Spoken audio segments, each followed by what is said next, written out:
연명, 목숨을 겨우 이어 살아간다는 뜻입니다. 하지만 이 단어 안에는 품이라는 단어가 보이지 않습니다. 연명의료, 연명치료도 마찬가지입니다. 임종이 가까운 환자가 인공호흡기와 각종 장치에 의지해 오로지 생명만 연장하는 것. 과연 이것이 우리가 원하는 마지막 모습일까요? 국립연명의료관리기관 통계에 따르면 품이 있는 죽음을 원하며 연명의료 거부 의사를 밝힌 사람이 300만 명을 넘어섰습니다.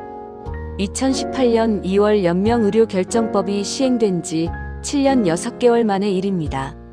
65세 이상 여성의 경우 4명 중 1명꼴로 연명의료를 거절하겠다고 밝혔습니다. 젊은 세대보다 더 적극적으로 존엄한 죽음을 택한 셈이죠. 사전 연명의료 의향서.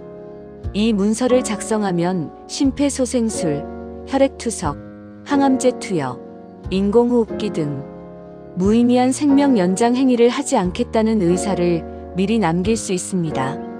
하지만 여기에도 한계가 있습니다. 법에 따라 통증 완화를 위한 의료 행위나 물, 산소, 영양 공급은 중단할 수 없습니다. 연명의료라는 말 속에는 사실상 기계에 묶인 삶이 숨어 있습니다.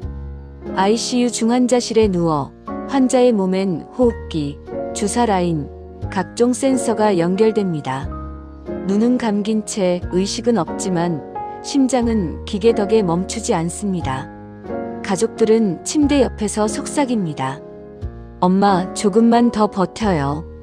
하지만 그 조금만이 한 달, 석 달, 반년이 되기도 합니다.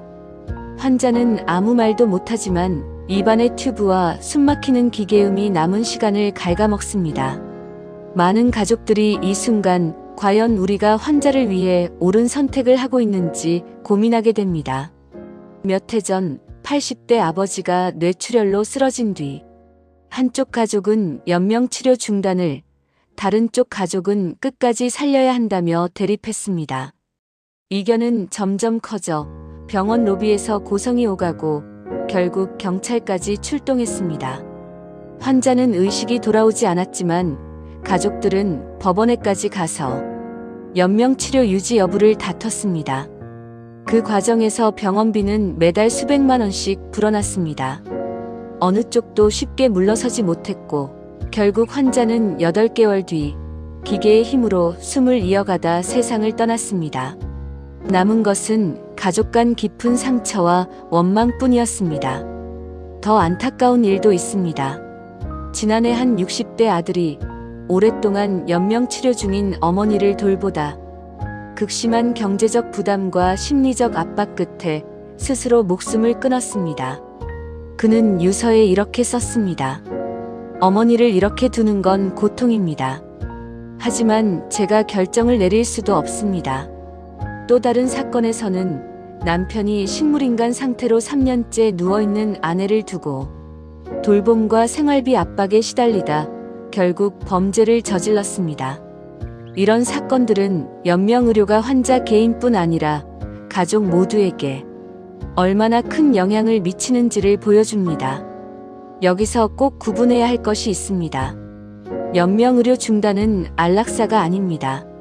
스위스, 네덜란드 등 일부 국가는 적극적 안락사나 조력자살을 허용하기도 하지만 우리나라는 불법입니다.